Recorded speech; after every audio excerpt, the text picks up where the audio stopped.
Hello guys, this is your friend and we are back with a new fanfic. Which is what if Naruto wins the hearts of several Kunoichi, Hana, Ayame and Kurenai, but he only thinks of them as friends part 1. And if you enjoy this fanfic then please press the like button and subscribe to my channel for more fanfic like this. And now let's start the fanfic. It was a fair morning in Wave Country, which was strange after all the bloodshed that occurred the day before. Gato, the horrible man who held an iron fist across Wave Country, along with Zabuza Momochi, the feared demon of the hidden mist, died on the bridge that was a beacon of hope to all the inhabitants of Wave. A lone bird found its way into the room of one sleeping Uzumaki Naruto. The constant chirping of the tiny creature caused the young Jinchuriki to stir and eventually awaken. His eyes scanned the room and instantly picked up the presence of an unknown ninja staring at him from across the room. Through instinct alone, he threw a kunai at the ninja, only for it to be easily grabbed and put away. Naruto jumped back, getting his fighting stance ready. Without taking his eyes away from the intruder, he turned the light switch on. Naruto figured that darkness would only hinder him and give his nameless foe an advantage. Naruto-sama, is anything wrong? A tender voice asked from the direction of the stranger. That's when Naruto remembered the events before Zabuza died. Flashback. Naruto was looking at the seemingly dead Sasuke. He had pushed Naruto out of the way from the barrage of Senbon. Sasuke sacrificed himself due to Naruto's incompetence. Naruto could only feel rage, his memory became fuzzy and the only thing he remembered was hearing his opponent saying she was a broken tool that didn't deserve to be alive. He had recognized her face, the same woman from the woods. Naruto quelled his rage, noticing that he was outside of the ice mirrors, startled that he wasn't injured at all. Naruto was about to say something to Haku, but a strange noise had interrupted him. It sounded like a mix of birds and electricity. He then heard Kakashi-sensei yell out, "Chidori." Haku turned to Naruto and spoke, "I'm sorry, but I am needed right now." She started to run towards the strange noise. Naruto could tell right away what she was planning. He ran after her, only to see his sensei aiming a chakra-filled hand towards Zabuza. Haku had managed to get between Kakashi and Zabuza and steadied herself for certain death. Kakashi-sensei, stop! Naruto yelled out. Kakashi, who lost concentration due to his student's loud outburst, stopped suddenly and his hand came into contact harmlessly with Zabuza's partner, Haku. The nin dogs holding Zabuza in place, poofed, out of existence, but before he could move at all, Kakashi spoke out, "Looks like we have company." Zabuza turned towards the end of the bridge. There stood Gato along with a small army of thugs, all of them harboring a wicked smile. "Gato, what are you doing here? I can take care of this by myself." Zabuza yelled angrily. Naruto on the other hand was spacing out. What just happened? I'm not hurt anymore. Could this be the work of the fox? Naruto looked at Zabuza when he heard his name. "Hey brat, give me your kunai." The only response Naruto gave was a, "whatever," as he threw his kunai softly at the missing nin. Zabuza caught the kunai and ran straight towards Gato's private army, killing any who got in his way. "What is he? He's the devil." Gato screamed as Zabuza closed the distance between them. Zabuza was moving quickly, even with several swords and sickles on his back caused by the mob surrounding Gato. "I'll see you in hell." Zabuza yelled as he slashed Gato repeatedly. With each slash, Zabuza was greeted with painful cries coming from Gato. Each pain-filled cry more satisfying than the one before. Zabuza stopped at the end of the bridge and took a look at the dying man. Zabuza ended Gato's wretched life with one final slash at his throat, effectively knocking the man off the bridge. Zabuza turned and began to trudge slowly towards Kakashi and his blonde student. The mob separated from Zabuza's path. Zabuza fell towards the ground only to be caught by Kakashi. The silver-haired ninja looked at Zabuza with respect and returned to Naruto and Haku. Haku watched as her master was placed carefully on the floor. She ran towards her dying father figure. She knelt and caressed his head. No tears left her eyes, she has been through so much already. She knew what death was and had become part of everyday life for her. Haku was going to say, "I failed you Zabuza-sama," but was interrupted by Zabuza. "Haku, you didn't fail me, I'm glad it ended like this, you don't deserve anything that's happened to you." Amongst the words he spoke were bloody coughs. Naruto turned away, but he heard Zabuza calling for him, "Hey, brat." Naruto walked towards Zabuza and knelt next to Haku, listening attentively. "You have a good heart, brat, take Haku with you. Give her a good life." "Huh, what?" Naruto said in confusion. He looked at Zabuza. He had a dead serious look. Naruto then looked at Haku. She had a shocked expression as well but was processing the information until her face relaxed and spoke to Naruto. Naruto-sama. She stuttered for a moment, letting the name sink in. End of flashback. Naruto looked at Haku. She was relaxed and looked at him worriedly. Before they could say anything, the door opened and a head of pink hair spoke up. "Hey Naruto Baka, are you awake?" She started, but got distracted by the Kunoichi across the room. Sakura remembered Haku from the bridge, as an enemy that is. She took out a kunai and yelled, "What the hell are you doing in here?" "Wait Sakura-chan, she's not an enemy. She's my friend," Naruto explained, receiving an odd look from both Haku and Sakura. His friend? Sakura and Haku thought simultaneously. Sakura relaxed, but didn't take her eyes off the missing nin. "Well, hurry up, Naruto-kun. Breakfast is getting cold." "What did I just say? Since when do I call him Naruto-kun?" Sakura thought as she left towards the kitchen, shocked at the honorific she just gave him. Naruto was thinking the same thing. What did she call me? Naruto-kun. Haku just stood there, looking at the expression of the young blonde. Interesting, Haku thought as a small smile formed on her face. After a quick and awkward breakfast, due to Sasuke staring at Haku with eyes that can pierce through skin, the 5 ninja left towards Konoha. Haku and Naruto were the ones leading, Sasuke and Sakura in the center, and Kakashi covering the back. There was no real reason for this order, the ninja had distanced themselves from each other. Mainly Sasuke and Sakura from Haku and Naruto, they did not trust her at all and Haku was feeling disturbed by their glares. Haku noticed that Naruto was unusually quiet and asked, "Naruto-sama, is there anything bothering you?" Naruto broke from his momentary silence and said, Everything is fine, but can you at least drop the sama? You could call me Naruto-kun or just Naruto." Haku looked confused and with a small smile she said nicely, "I am sorry Naruto-sama, but Naruto-sama is the only name I can call my master." Haku laughed silently at Naruto's irritated reaction. Sasuke and Sakura were staring at the duo with killing intent, Sasuke, and concerned, Sakura. They both said simultaneously, "I don't trust her, not one bit." Meanwhile, Kakashi was reading a certain orange book while giggling happily. A simple thought was crossing his mind, Ika Ika Ika Ika. Naruto on the other hand was having a discussion with himself that was shaking his worldview. The world isn't what I thought it was, betrayal, death, and paranoia. Every ninja faces this every day. If I want to become Hokage, I need to get stronger and accept these terms. Naruto unknowingly matured during this mission, more so than anyone could have ever guessed. Although his goal of becoming Hokage remained unchanged, he started thinking about the future more than before.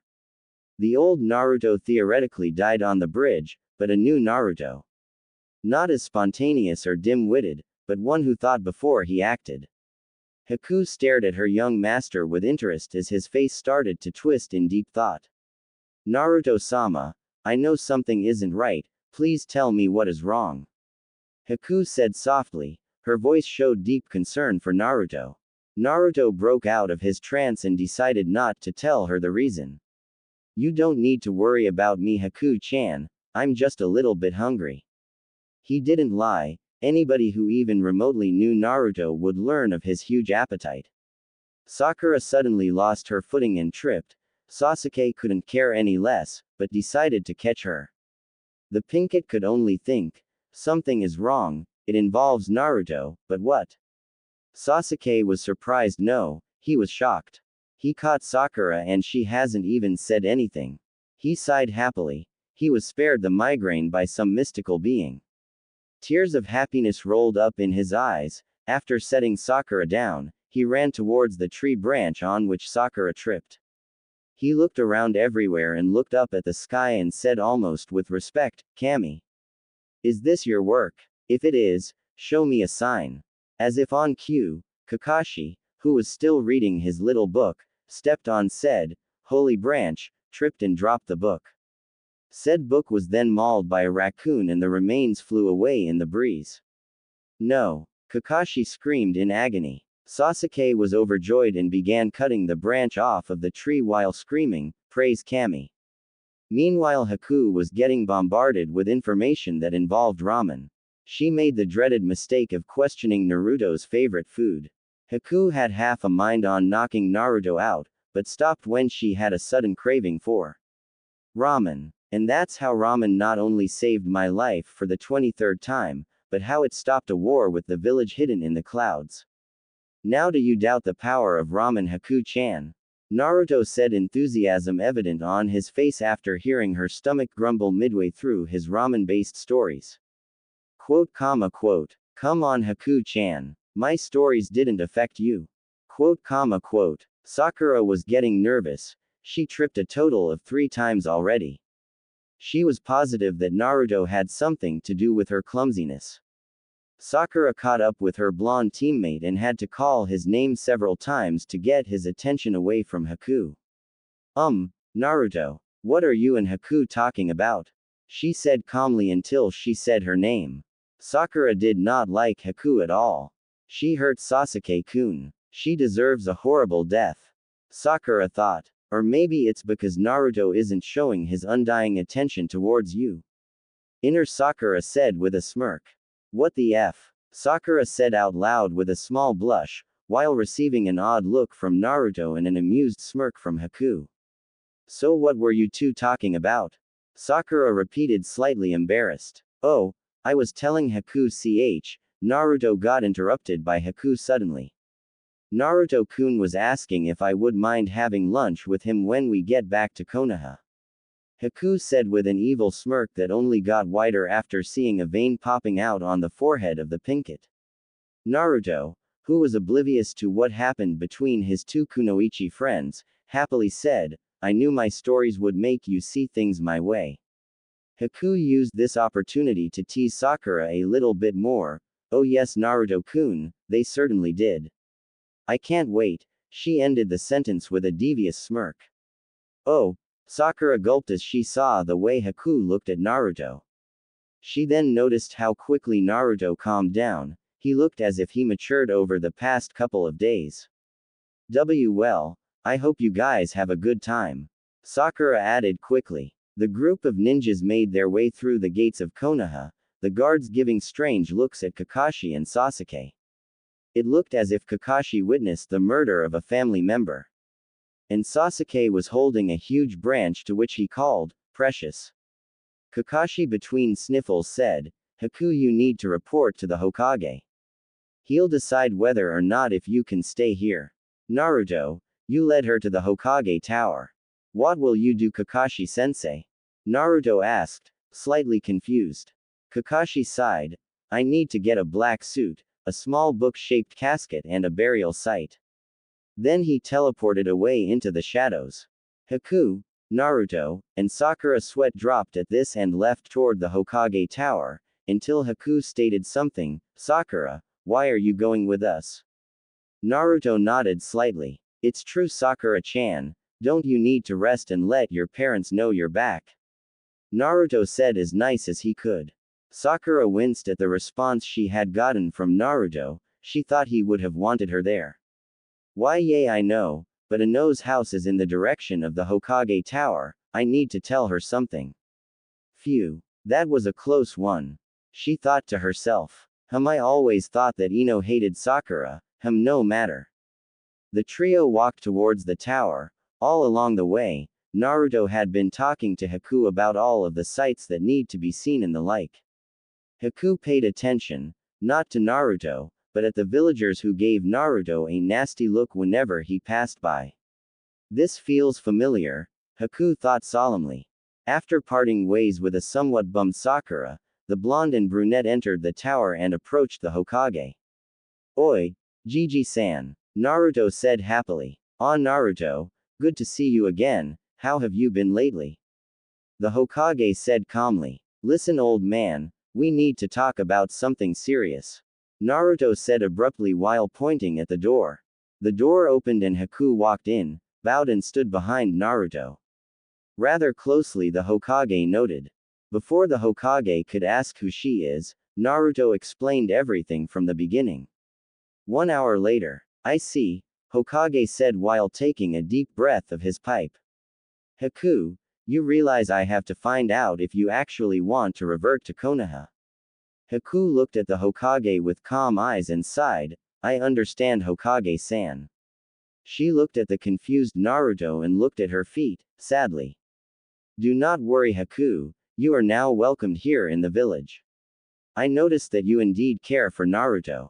At this, Haku smiled and looked at Naruto. He was looking at her too. He gave her a foxy smirk and turned his attention back to the Hokage. Haku was indeed taking a liking to Naruto, she blushed slightly when she received his foxy grin, and she thought he liked her too. Unfortunately, Naruto is extremely dense and oblivious, he thought of Haku as a close friend, one he could always rely on. Even so, Naruto please come back for Haku in 2 weeks. By regulation, she has to take specific exams to show her skills as a ninja. You're dismissed Naruto. Before Naruto could say anything against this he was escorted outside by several Anbu squads. Once outside, Naruto decided to head home. He walked with his hands in his pocket and his head facing the floor. He was deep in thought, thinking on what happened in the past several weeks. His thoughts were broken after he heard a faint growl. He turned towards the noise and saw a tail sticking out of a bush. He gently reached his hands for the hurt animal and barely flinched when he got bit. When he pulled the animal out of the bush he was surprised to see a completely black fox. The villagers still hate foxes, huh? He thought sadly. After the attack on Konoha by the Kyuubi, foxes of all kinds were suddenly hated. They couldn't be sold as pets, and owners of said animals had to pay a hefty tax. Naruto looked at the little fox and instantly felt bad for it and decided to take it to the only place he could think of. The Inuzuka veterinarians. He remembered the location after running away from one angry Iruka who caught them, Naruto, Kiba, Shikamaru, and Choji, skipping class. Kiba hid the group in one of his clan's veterinarian buildings. Naruto opened the door and saw the whole waiting room empty. He was greeted by a really brash vet, Hana Inuzuka. Hana sighed as she saw the empty waiting room, this day is too freaking long. Well I guess it's okay considering there are no hurt animals, but come on. She thought as she was carving her nails into her desk. Her ears perked up when she heard the familiar noise of the door opening, finally somebody to save me from boredom's deadly grasp. Hana thought happily. Who she saw surprised her. Blonde hair, deep blue eyes that could put a river to shame, and whisker-like marking in his face. Hana knew the boy was saying something, but she couldn't make out the words, her attention was elsewhere. So, as I was saying, could you help this fox? Hello, Naruto asked while waving his hands in front of the tattooed veterinarian, who seemed to snap back into reality. Hana stepped back and saw a slightly confused Naruto petting a small black fox. She immediately noticed that the fox was injured and took it from Naruto without even saying anything. Oh my, internal bleeding, 5 broken bones, and minor scratches all over its torso, just what happened to you fox? Hana thought sadly. She was surprised to see the poor thing still alive, until she remembered how much the village hates foxes due to the 9-tailed demon attack several years ago. Stupid villagers, they just have to take out their anger on these poor animals. Hana thought with such intensity that even Naruto had to step back several feet. The brunette turned around and called for some people. Less than a second later, several nurses arrived and took the fox to a room. I'm sorry about that. What's your name again? Hana asked, slightly embarrassed. My name is Naruto Uzumaki, future Hokage of this village, exclaimed the blonde while sporting a nice guy pose. What Hana heard was completely different. James Bond style Uzumaki, Naruto Uzumaki. She looked at him with a perverted smirk. The Inuzuka inside her began to emerge, something Hana tried to suppress outside of her household. The only times it would come out was when she saw something she wanted or when she was around meat. Naruto was the latter. Naruto, who couldn't see the smirk, asked normally, is the fox going to be okay? It looked pretty bad, and it even bit me. I'm pretty sure some villagers attacked it. Naruto said until he noticed Hana ready to pounce on something. Naruto turned and didn't see anything, looked back at Hana and asked, are you okay? Is there something on my face? Hana, completely under the Inuzuka hormones by the way, smirked as intentions filled her head. I only get like this when I get hungry, Naruto, Hana said, showing her canines and licking her lips. Most men would believe they were in heaven if they were in the place of Naruto, but then again, Naruto is denser than a load of lead bricks. I know. I'll go get some ramen. Naruto then headed to his favorite restaurant until Hana said something that nobody should ever say, ramen. That stuff is disgusting. Naruto stopped right in front of the door. His head turned 180 degrees like the exorcist. Birds flew from their nests along with several pigs. The Inuzuka dogs began howling, and for some reason Shino began to foam at the mouth while his teammates began to flip out over the weird things happening. What the is going? Surprisingly, that was Hinata. Over at Ichiraku's, Tsuki was working happily until the pots began to boil, and the ramen in said pots spelled out in a creepy way, 3 miso and 4 beef. Now, Naruto, Tsuki didn't waste any time and had the orders ready in several seconds. He was truly terrified. Back at the Inuzuka veterinarian offices, Hana was in the corner of the waiting room, sheer terror in her eyes as she saw Naruto covered in a black aura. He made several hand signs and shadow clone appeared. The clone left and was back within a minute. It was holding several bowls. A sweet aroma hit Hana and Naruto spoke up, let me educate you, Hana.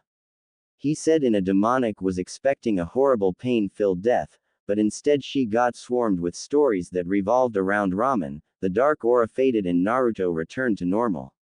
Hana had relaxed somewhat and got scared when Naruto placed a table in front of her. Eat, Hana. You know you want to. Naruto said with an evil smirk as he placed the beef ramen in front of her. Not knowing what to do, she picked up her chopsticks and lowered them down towards the noodles. She had to admit, after hearing all those stories about ramen, she began craving for them. Naruto had a way with words, if only those words weren't only about ramen. Naruto watched impatiently as Hana was trudging her chopsticks so slowly even Shikamaru would be impressed. Come on. Come on, come on, come on. Naruto yelled to himself. Hana finally got the courage to get a good amount and slurped it all in one go. Hana dropped her chopsticks. Naruto looked at Hana expectantly. Ba bump, both of their hearts sounded. The bowls were empty. What happened was something only Naruto could see. Hana had eaten all 4 bowls in a heartbeat, literally in a heartbeat. Naruto got up, raised his fist in the air, and yelled, Dadbayo. I knew it. It's impossible to hate ramen. Hana blushed at Naruto's victory yell. Not only did Naruto misinterpret the veterinarian, he also made a new ramen addict. She confirmed this by gulping down the 3 miso bowls that Naruto was about to eat. Naruto grinned happily. He had restored the honor of ramen and made another good friend. Seriously, is there anything ramen can't do? Naruto thought as he saw Hana smile, but what he didn't notice was the huge red blush on her face. Seriously, Naruto can detect traps and ninja in the darkness, but he can't notice a huge red mark on somebody's face. With Sasuke, As soon as Sasuke got back to Konoha, he immediately went to test his holy branch by going into the busy market section. The people who saw Sasuke wanted to greet the young prodigy, but stopped suddenly when they noticed the huge tree branch he was holding. Not only that, but it seemed as if he was talking to it. The pride and joy of Konoha was talking to a branch. It works. It actually works on everyone. Nobody has even come up to me. Sasuke thought with tears in his eyes. That's when everybody cleared path for the Uchiha. They had seen a huge smile form on his face for no reason, then he started to cry, while keeping his twisted smile. Sasuke kept his smile all the way to his own training area. Once there he set the branch down carefully and began to practice his fighting moves. I need to get stronger, Sasuke thought. A figurative light bulb turned on in his head. If the branch had such an effect on people, how would it be if it was a weapon? His thoughts were interrupted as thousands of birds and pigs went flying up into the air while there was hundreds of dogs howling. Sasuke then heard, "What the is going on?" The voice sounded feminine. Sasuke got interested, who wouldn't? And followed the origin of the voice. What he found disturbed him slightly. It was Team 8. Kiba was dragging his butt through the ground while Akamaru held up into the air, and Shino was foaming from the mouth while his whole body twitched harshly as if he was having a seizure. Hinata on the other hand was dodging the falling feces from said birds and pigs, with little success. He turned back towards his branch before a big steaming pile of, well you know, hit the Hyuga heiress right in the kisser. Idiots, Sasuke said as he grabbed his branch and headed home while he pictured his new sword. Back with Naruto. After the ramen fiasco had ended, Naruto and Hana began talking. So Hana-chan, Sakura slipped down the stairs in her house. Why aren't you healing the fox? Naruto asked while giving Hana one of his foxy smirks. Well, normally I would, but I'm on probation since I beat a man into a coma when he brought his injured pet.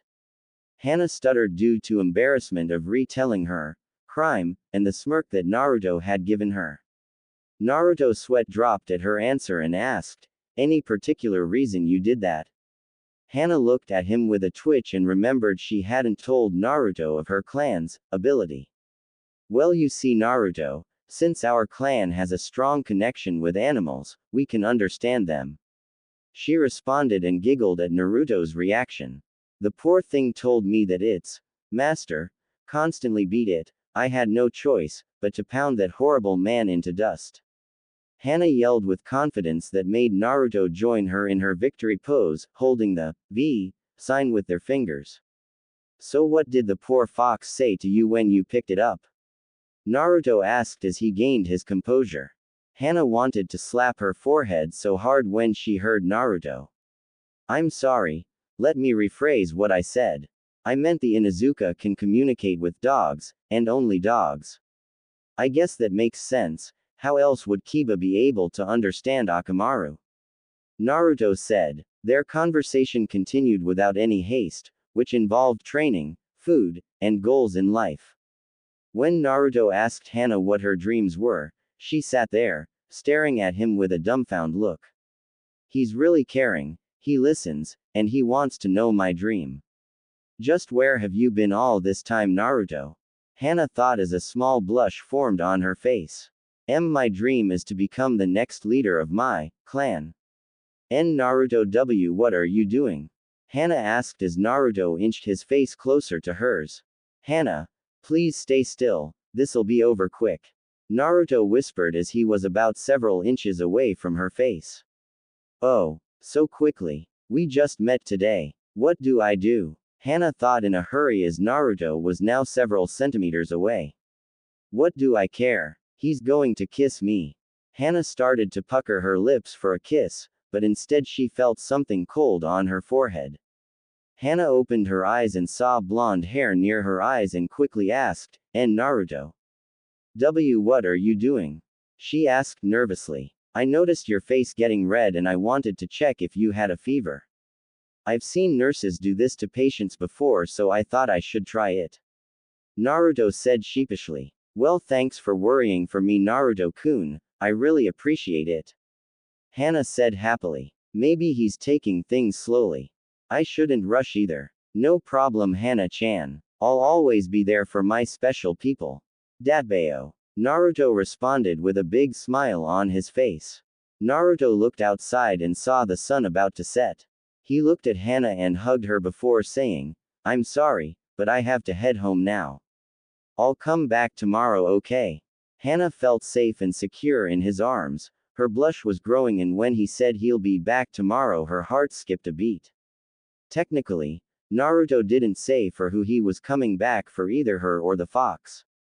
Hana hadn't thought about this and began anticipating the following day like how a little kid anticipates a birthday or holiday. Naruto left the building and began to sprint home. In his hurry, he didn't even notice Sakura sitting in a bench right next to the building. She saw everything after they bumped foreheads. It looked like he was declaring his love to her. The blush on the Inuzuka vet didn't help Sakura's judgment of the situation. She began to feel a mixture of jealousy and guilt. Naruto hasn't talked to her the same way since they met Haku, and now Hana. I must have been a real terrible person to him. She thought solemnly. Naruto was in distress, he had reached an ultimatum. It was tragic, something he'll surely regret when the time comes. He had a choice in front of him, one that needs to be answered now or never. Ba bump, ba bump, ba bump. His heart raced, almost as it was about to explode. Anybody who saw the young blonde would guess he was in a life or death situation. Why does this have to be so hard? He thought angrily. Naruto had a choice, go to sleep hungry or wake up hungry. It was dire indeed. Naruto didn't get to eat at all during the day due to Hana developing an addiction to ramen. She had eaten his and he didn't notice at all. FCK it. Naruto yelled as he grabbed all 12 of his instant ramen cups and placed them next to some boiling water. He was going to eat, damn it. He's willing to pay the price tomorrow, just to have a taste of heaven today. Several minutes later, Naruto was in his bed, content with his little ramen genocide. He was tired, but satisfied. Before the blonde could guess, he fell asleep with drool plastered on his face. Naruto began to stir, something was bothering him. Naruto opened his eyes and began to hear the most terrifying song as he saw two women in front of him. One was blonde and had purple fingerless gloves with red beads going around her left arm. The other was a brunette with long hair. A blue band top knot was holding a ponytail while some bangs covered her right eye, which were green. The song continued to play, then both women began to sing. Terrifying was an understatement as the song continued. All my life I've been debating. All the crows they sit there waiting. Wondering what I'm going to eat. Until I have it I can't breathe. I only see you on the floor. Your heart's not beating anymore. My lust for you just cannot wait. Your skin it tastes like chocolate.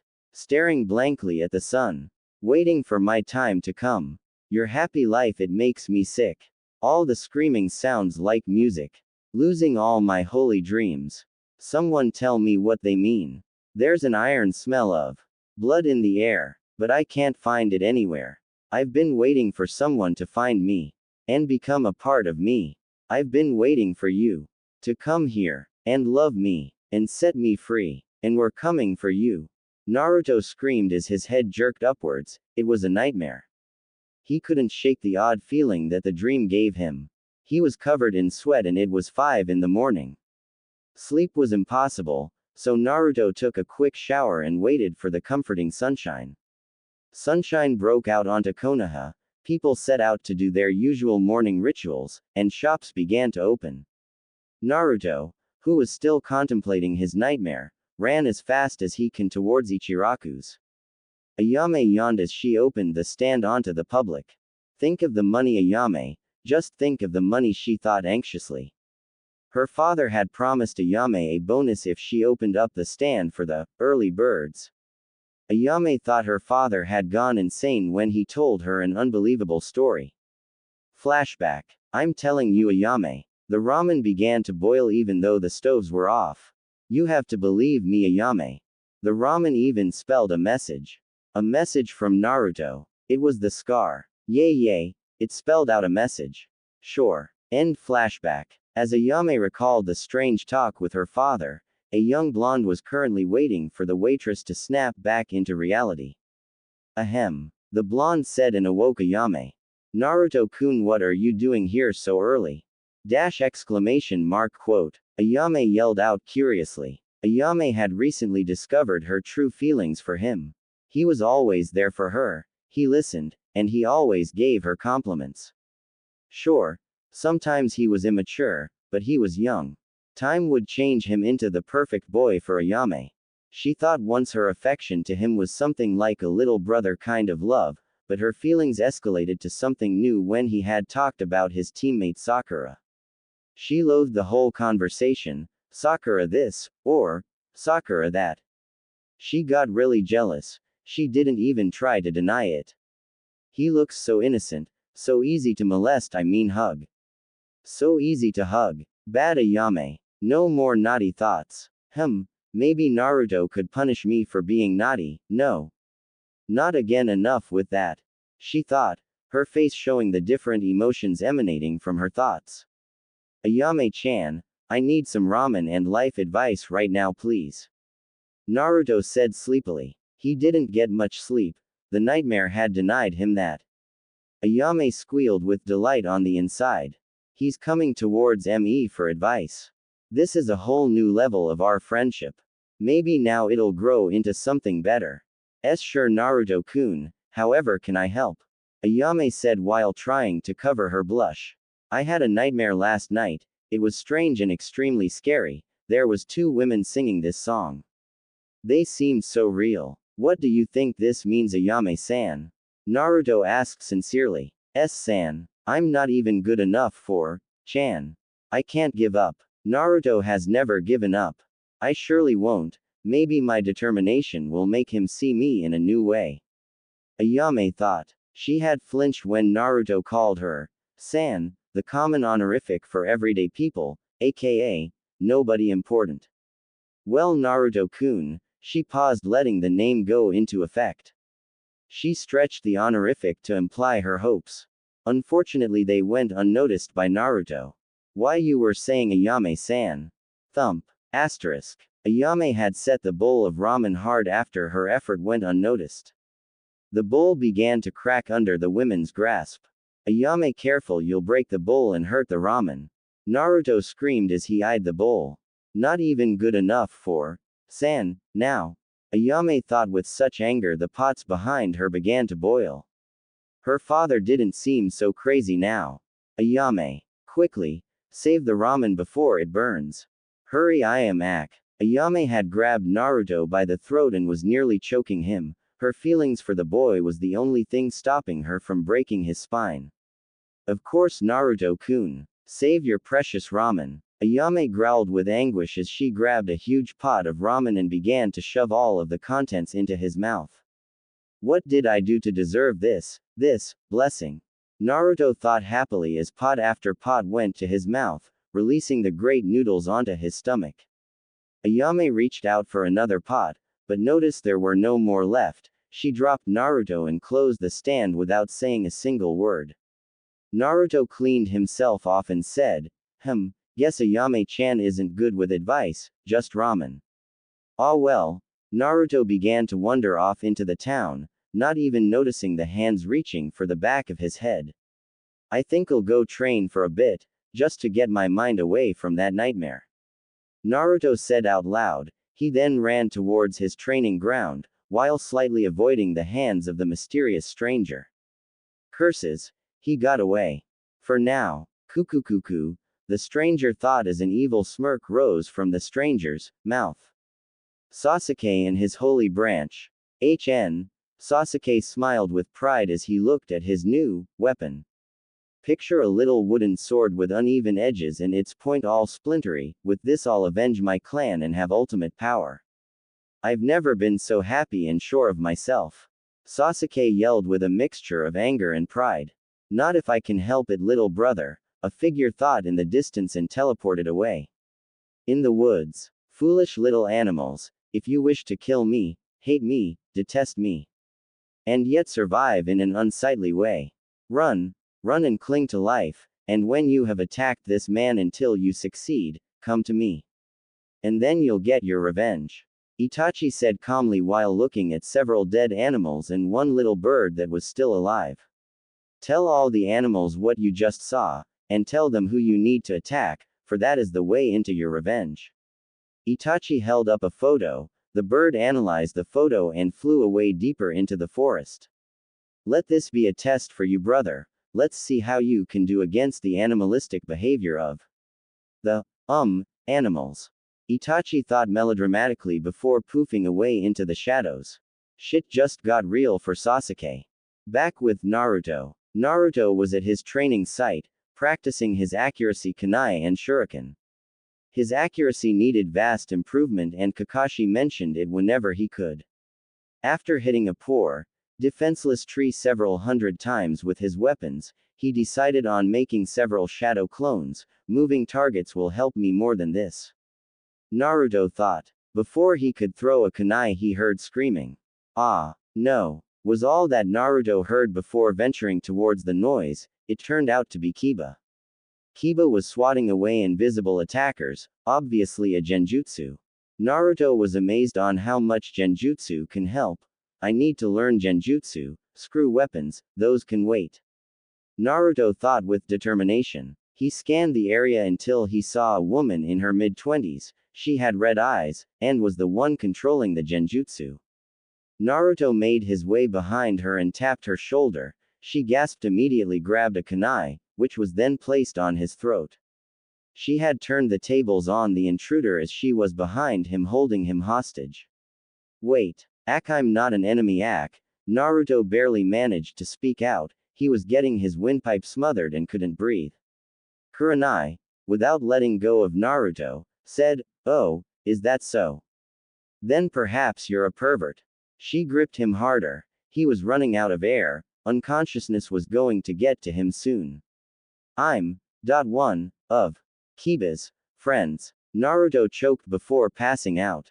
Several minutes later. Hey, are you okay? Talk to me, kid. Naruto heard before he slightly opened his eyes. There he saw the same lady that shocked him a few minutes earlier. She was pacing back and forth in front of him, she even had a worried expression on her face. What have I done? I never meant for him to, arg. Me and my paranoia. Kurenai thought before saying, it's okay, don't panic Kurenai, you have a boat. You can dump him in the river. There's heavy rocks right here, nobody will suspect a thing. She said with newfound confidence.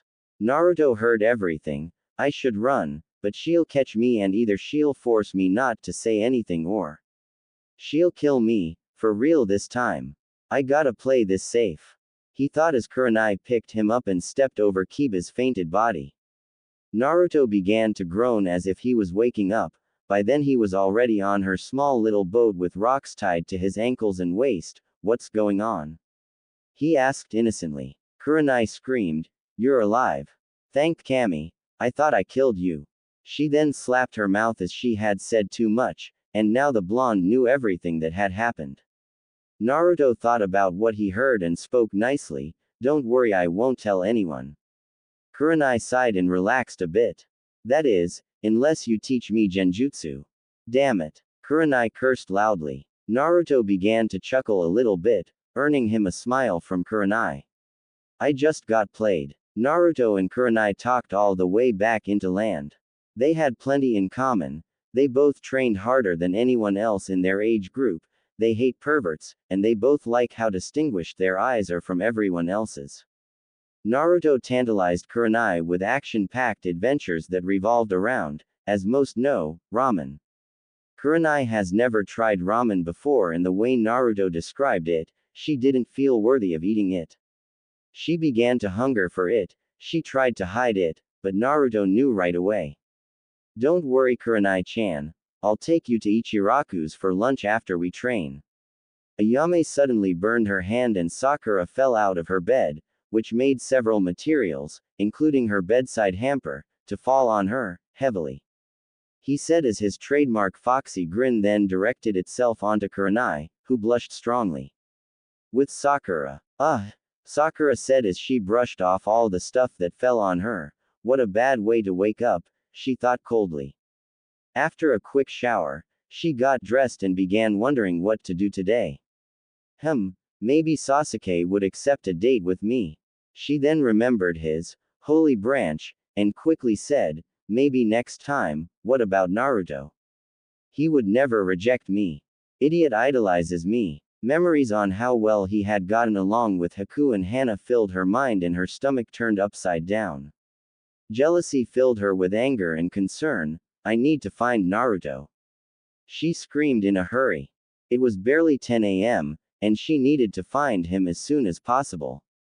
With Ayame. Ouch. Ayame howled with pain after bandaging her burned hand. Guess this is karma for doing that to Naruto. She said sadly as she remembered how she treated him.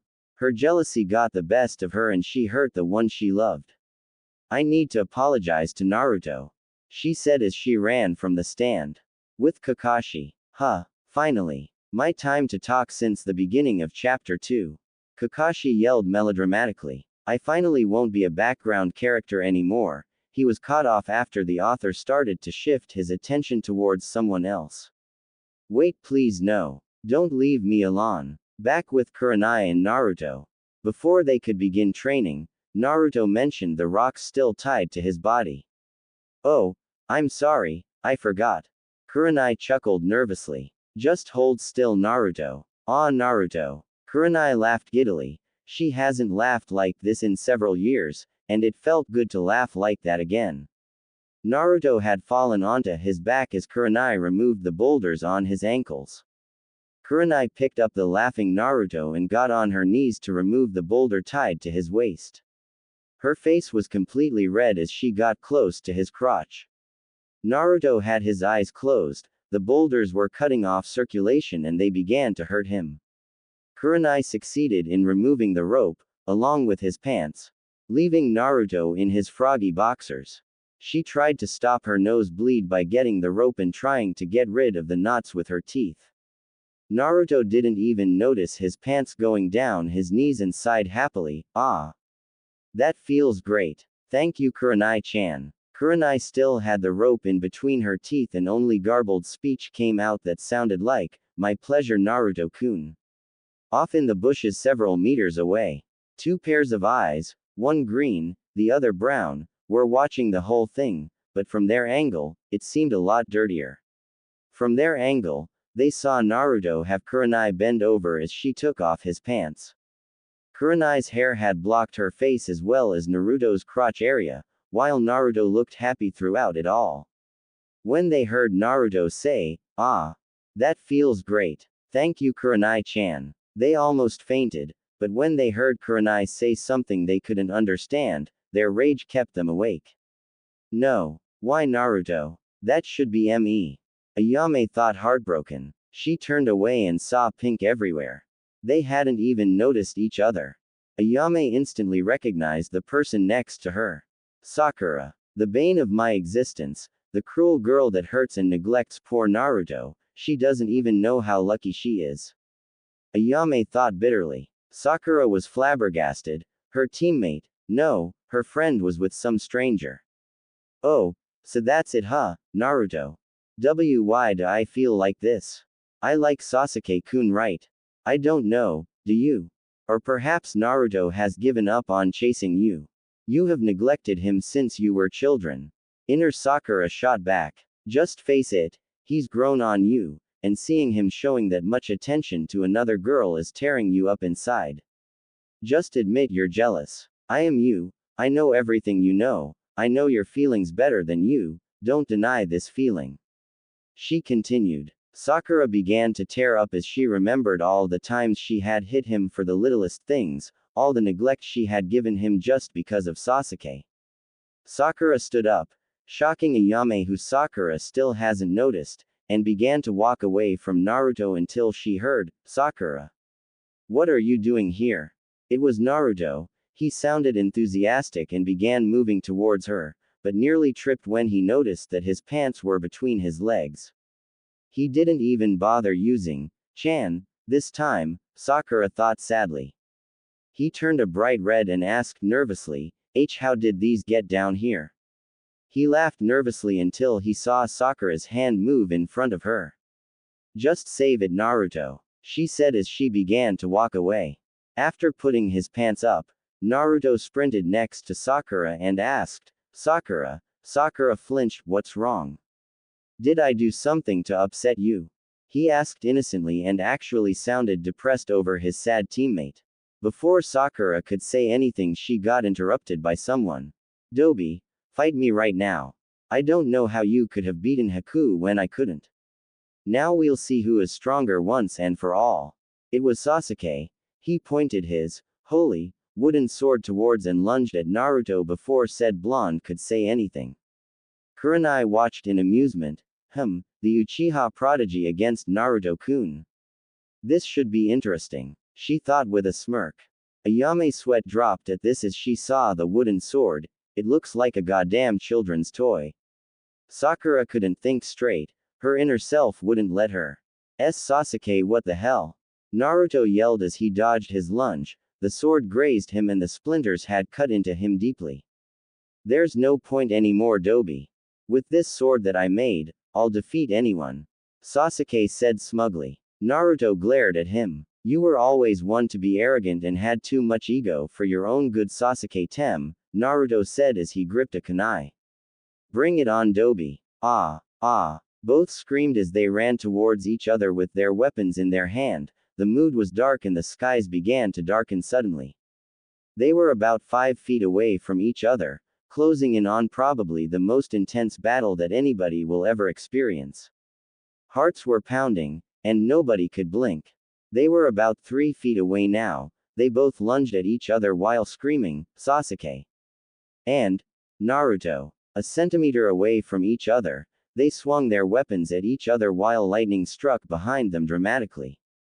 Their epic showdown was interrupted by the sound of chirping birds. That noise.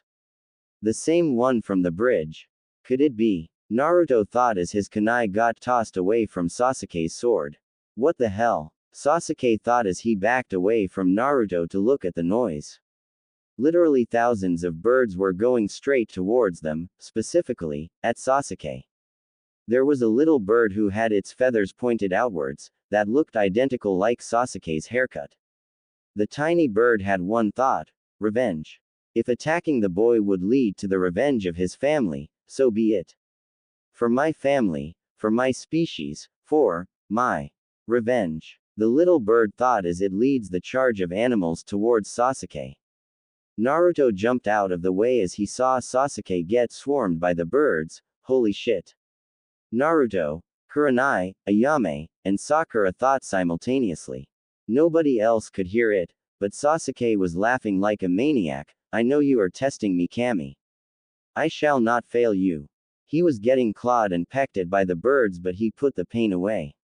Ain't got time to bleed, Sasuke thought as he picked up the sword and funneled his chakra through the wood.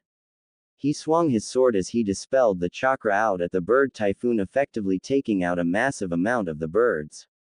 The little bird, help with coming up with a name for it. Please. Gave off a huge screech that made everyone grasp their ears. The birds fled and everything seemed to relax. That is, until Sasuke got tackled by a 7-foot bear and began to maul the Uchiha. When several boars and tigers approached the mauling, along those animals, a tiny raccoon made its way into the fray. This raccoon had a strand of orange paper across its body. I finally found you, you bastard. You thought you could hide after killing my ICHA. Now we fight to the death. Kakashi screamed out after popping out of Kami knows where.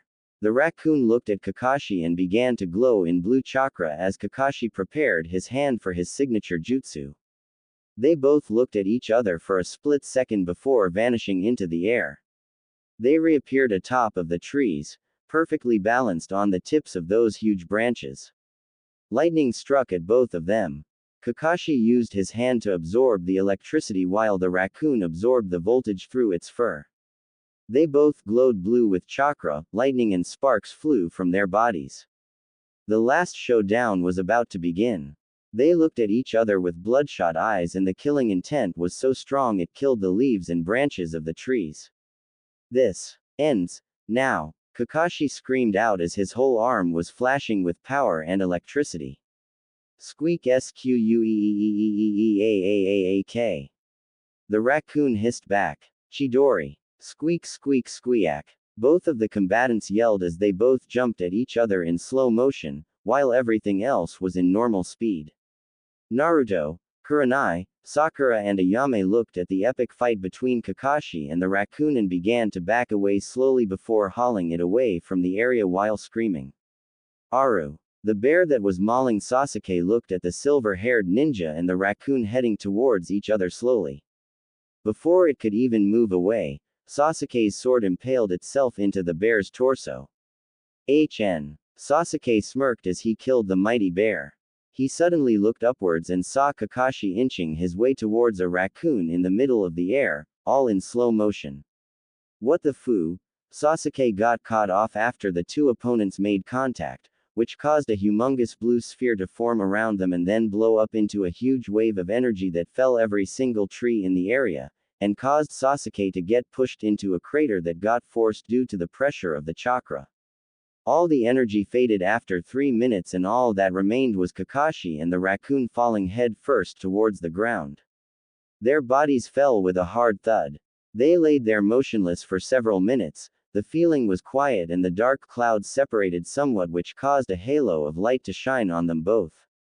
Kakashi twitched and started to crawl with his stomach towards the raccoon. The raccoon couldn't move as it saw the ninja crawl towards it slowly. How does he stay so strong? What motivates him? What makes him so strong? The raccoon thought with horror. Almost as if Kakashi read his mind, he said, Aika was always there for me. It kept me away from all the horrors of my past. I shall not let you harm all that is important to me. He didn't stop crawling and was about a foot away from the raccoon until Sasuke came and grabbed Kakashi by the side. Kakashi, it's over, you won. Just stop, you won. Sasuke said as he stopped Kakashi. And Aika, is Aika okay? Kakashi said with strain as he couldn't stand all the pain. I'm sure Aika is okay, Kakashi. Sasuke said bewildered, still thinking about his porn. That's a relief. Kakashi said as he passed out. Sasuke looked at the raccoon while a black cat with purple markings on its face and a yellow-brown squirrel with 4 blotches of fur spiking the back of its head picked up the injured animal and began to flee. Sasuke merely shrugged as he thought, I wish I never have to go through that ever again. Foolish little boy. Back with Naruto. Naruto, Kurenai, Sakura, and Ayame had stopped running when they reached the market district of Konoha and began to duck for cover when the huge explosion went off. Damn, that was an extremely unnecessary amount of brute force for a rodent. Naruto yelled as he dusted himself off. He offered his hand to pick up Kurenai, much to the dismay of Ayame and Sakura, their eyes evident with killing intent and jealousy. Kurenai picked up these signals almost immediately and tried to get up by herself, but something stopped her. Oh, come on Kurenai, you obviously like this little blonde gaki. They do too. Hell, the pink-haired one actually has a bigger chance than you will ever have. They're the same age, you must be what? 8 years older. You need to show interest, now or never.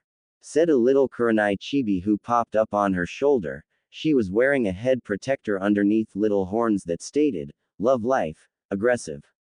No, Kurenai-san. Naruto needs to take an interest in you first. These girls obviously like him too.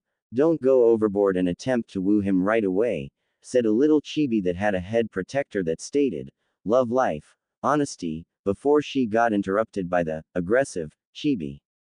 Aggressive? Chibi began to slap her across the face while saying, Listen to me.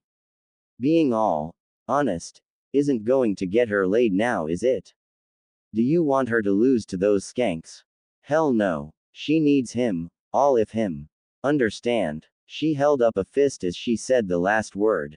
Honesty? Chibi cowered in fear and spoke out in nearly a whisper, don't lose to those girls, no, those skanks, go get him girl. Both of them told Kurenai at the same time, using the exact tone. Kurenai snapped out of her little episode and grabbed Naruto's hand. She started to caress the hand smoothly before getting up. "You're such a gentleman, Naruto-kun. I really appreciate it," she added with a small flirtatious smirk as she really stressed the honorific. This really fired up the girls into a rage that got extinguished as soon as Naruto reached his hands for them. "No problem, Kurenai-chan. What kind of person would let his friends sit on the floor?" Naruto responded nonchalantly as he picked up both Ayame and Sakura. Kurenai brushed off the smug looks on both Ayame and Sakura and continued to talk with Naruto. "So, Naruto-kun, didn't you want to train in Genjutsu? I could help you train if you wish," Kurenai said with a devilish smirk evident on her face. Damn it. She found his weakness. Both Sakura and Ayame thought simultaneously. Naruto's eyes lit up immensely. "Yes. That's awesome. Of course I want to train," he yelled happily. "Oh shit. Not like this. I got to leave now," Kurenai thought as she grabbed Naruto by the waist and teleported away with said blonde. "What the hell?" Both Ayame and Sakura screamed as they witnessed Kurenai take Naruto away. "Yosh. That was an incredible amount of youth. Where do you think it came from, Guy-sensei?" "I don't know, Lee-kun, but we shall find him and recruit him into our cause. His youth will be most hopeful." Both of the green-clad, spandex-wearing, bushy eyebrows, and bowl haircut ninjas disappeared. "What the hell?" Both Ayame and Sakura said again, but this time it was more confused. With Naruto and Kurenai, Naruto was baffled. He was now in a totally different area. He had witnessed teleporting before but never experienced it before. He didn't even notice how much Kurenai's hands were basically massaging his stomach. He's so stunned. I knew this would get to him," Kurenai thought mischievously as her hands started to rub his body, slowly going downwards onto his groin. Almost there, she thought as her blush filled her face. She felt a nosebleed coming soon. Naruto snapped out of his daze and jumped up, which caused Kurenai to panic and accidentally scratch Naruto across his chest. "That was awesome, Kurenai-chan. Can you please teach me how to do that?" Naruto said heartily. "The rubbing or the teleport?" Kurenai thought embarrassed like. "Wait, we should start with the genjutsu first. That could help me in the future with battles." Kurenai chuckled and thought, "You sure are interesting, aren't you, Naruto-kun?" Several hours later, Naruto was panting. All the chakra, which seemed endless in the eyes of Kurenai, had taken its toll on poor Naruto. "Damn, genjutsu needs a lot of chakra control, that's for sure," Naruto said in between pants. Kurenai was shocked. 6 hours and he's already mastered some techniques. Naruto-kun is certainly something else. Naruto laughed as he figured out how to truly do his genjutsu now. Then realization hit his face like a ton of bricks. "Oh shit. I almost forgot about Hana-chan." Naruto stood up and came up next to Kurenai. She was about to speak but got interrupted as Naruto hugged her. His embrace warmed her dearly. She began to blush and tried to cling on to him as he backed away. He whispered to her, "Sorry, Kurenai-chan, but I need to go visit a friend right now. I'll see you tomorrow, is that okay?" She nodded as if she was in a spell and got fully embraced by yet another warm bear hug. "Goodbye, Kurenai-chan, see you tomorrow," Naruto said before hightailed it towards Konoha. Kurenai began to feel weak, as if Naruto had given her strength. I think I might be in love with Sasuke." Sasuke was treating his wounds. Pain was clearly noticeable on his face. That bear had given him a beating of a lifetime, but surprisingly Sasuke was actually okay with it. I got too cocky and let my guard down. I won't do that again, I swear to you, Kami. Now it's time for me to spread the word of your greatness." He picked up several handmade pamphlets and headed for the door, every step hurting him, more and more. With Kakashi. Kakashi had just recently gotten to the hospital and was getting lectured by several doctors and nurses. He didn't care. All he wanted was his Aika. And he wanted it now. After losing his last book, he instantly went and bought another one after the memorial for his past book. The service had been surprisingly amazing. Over 200 people, mostly men by the way, arrived for the funeral. Konoha sure had its share of perverts. He motioned the medical staff to leave and began going through his torn clothing and found his little book, scratched and semi-burned, but hell, it was still Aika. He opened his book and began giggling like a little girl until he felt something fall on his lap. It was a bird, with feathers that looked just like someone's haircut he knew. The bird stayed and began to glow. Electricity began to come from it, but faded fast. Kakashi gaped at the bird. It's as if it wants to use the Chidori. The bird nodded as if it read Kakashi's mind. You're serious? Kakashi said, almost unbelieving at the situation. The bird glared and Kakashi gulped. I can't get a break today, can I? No, Kakashi, you cannot get a break. With Naruto. Naruto was sprinting and judged the sun. It was 5 p.m. I'm not that late. I'm sure she'll understand, right? At the Inuzuka vet office. Hana was impatient. She had waited for Naruto all day, since sunrise, through breakfast, through lunch, and now this. Where is he? Did he stood me up? I knew he was too good to be true. Hana thought broken-hearted. She began to tear up and even considered cutting herself before thinking, what the hell? PFF'd. As if I would even think of doing that over a guy. She put the kunai down and looked at it again. Then again, she thought as she grabbed it. Before the self-destruction could begin, however, the door opened. Sorry, we are closed for the day. Hana said, not removing her eyes from the kunai. I'm sorry I'm late, Hana-chan. I got caught up with training with Kurenai. Asterisk. Hana glomped Naruto while screaming, you had me so worried, I thought you weren't going to come today. Naruto chuckled. I always keep my promises, Hana-chan. Datbeo. Naruto talked with Hana about things that happened today, he said everything. Even about Kurenai, all the training they did. Hana knew about Kurenai, the Genjutsu mistress. Her killing intent was focused on her image. With Kurenai was tending to her garden. She neglected her flowers due to being with Naruto all day. She was watering her roses until she noticed they began to die, along with the rest of her flowers. The temperature began to drop, her breath left a trace. Someone wanted her dead, right now. Back with Naruto. That red-eyed slut must have placed a genjutsu on him. That makes perfect sense. I need to find her. Tomorrow hell is going to get her. I'll make sure of it.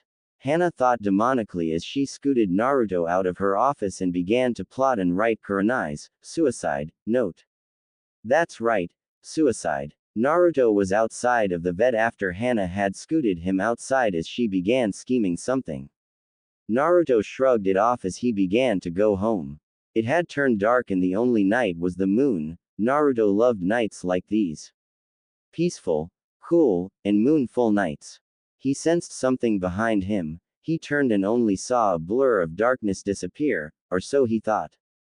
He was concentrated on his surrounding. His body tensed as he heard laughing. Kuku. Naruto attempted to run away before a set of hands began to surround him and constrict him.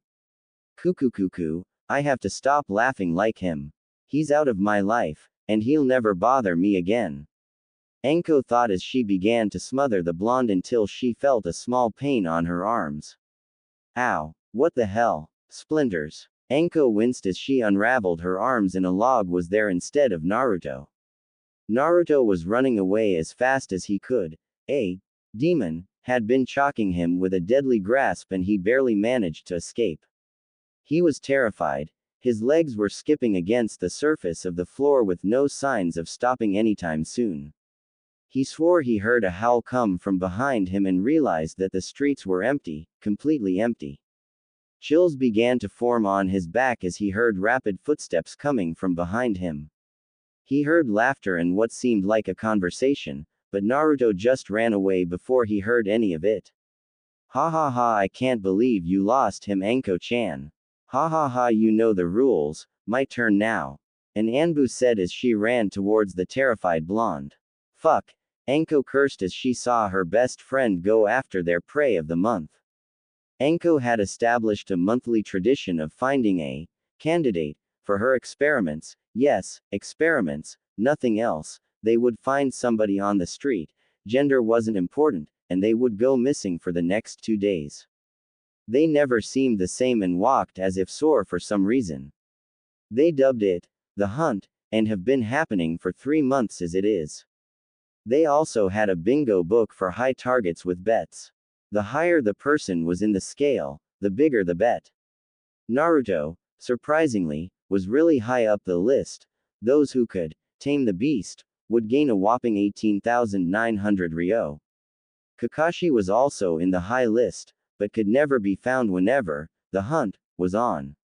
They tried to lure him out of his house by holding every single edition of Ika Ika ever made on his doorstep while chanting, "Read as Kakashi, you know you want to." The willpower he showed would make the past Hokages proud and envious. He clogged his ears with wax and curled up in his bathtub in a fetal position while reciting, "It's not worth it," over and over again. They had given up on Kakashi and moved on to the other men, except for Guy of course. He would venture outside in the middle of the night every night and tried to prove his power by stripping in front of the women. They never looked at him, at all. Back with Naruto. Naruto was running as he heard several people running after him. He felt lust and greed-filled eyes staring at him. The village stopped beating me up several years ago. What did I do? Single quote. Naruto thought sadly. He increased his speed and couldn't hear the footsteps anymore but didn't stop running. Oof. Naruto collided with someone and he instantly knew who it was. "Hello Neko-san. Thank Kami you're here. There are several people after me for some reason."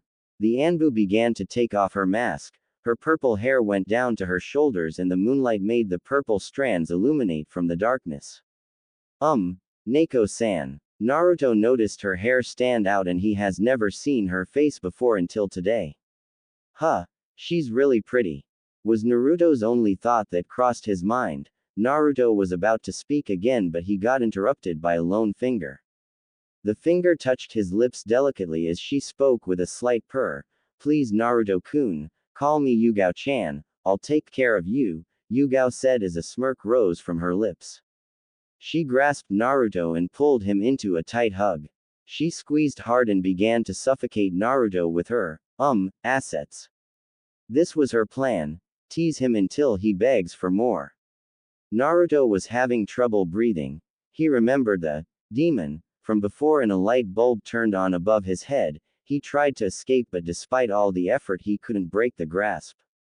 Yugao was drooling at the feeling Naruto gave her. Her nose began to bleed and knew she would win the bet, but something didn't feel right. Unknown feelings became known. She had been assigned to be Naruto's bodyguard in the shadows by the Hokage since he turned 4 years old. At first she hated him, just because of the demon sealed inside him. The more time she spent with him, she began to feel horrible on how the village treated him. He would always cry at his little apartment with nobody comforting him. She knew he longed for a friend and would always ask for his mother. She eventually began to love Naruto, as a son at first, but his determination and his happy-go-lucky attitude made her secretly like him more than that.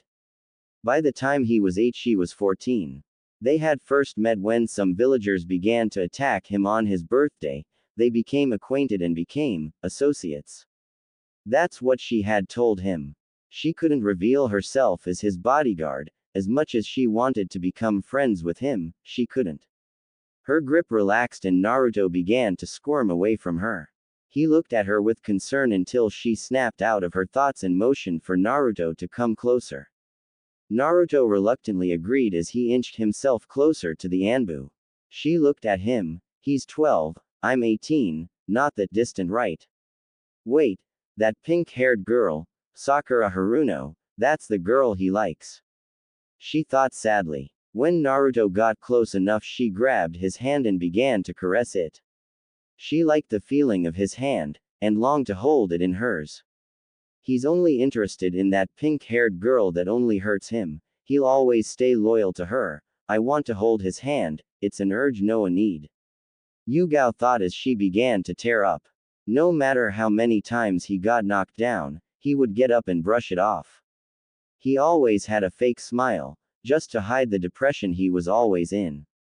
He didn't let the hatred of the village hinder his dreams. Yugao was always near him, experiencing everything he did and was amazed on how strong and good-hearted he was. This led Yugao to unknowingly fall in love with the little blonde idiot. Naruto was getting soothed by Yugao's hand and he liked the feeling, understanding, not pity. He noticed the tears in her eyes and wiped them away. He hated when people cried and nobody did anything to help. He went through that and absolutely hated the feeling. Neko, I mean Yugao-chan, what's wrong? Did I do something to offend you? He asked with the most caring look in the world that ended with Yugao hugging Naruto while crying her eyes out on his shirt. Naruto was taken aback by her sudden action but decided to embrace her and began to rub her shoulders in a comforting manner. Naruto didn't even realize that he wasn't even in the street anymore. He was in a house, sitting down on the couch with Yugao crying on him. How they got there was unimportant because all of his attention was on the purple-haired Anbu. This feels great, he's comforting me, and his body is so warm, why can't he see that pinkett bitch is a lost cause and forget about her? His attention should be directed towards someone who will care for him, someone like me, Yugao thought sadly. She felt a lot better in his arms and decided that it was time for him to realize her feelings. Naruto-kun, I need to tell you something, she spoke slowly. Naruto looked at her facial expressions and decided to let go of her, but she didn't let go. Naruto was surprised but decided to let go later. Yes, Yugao-chan.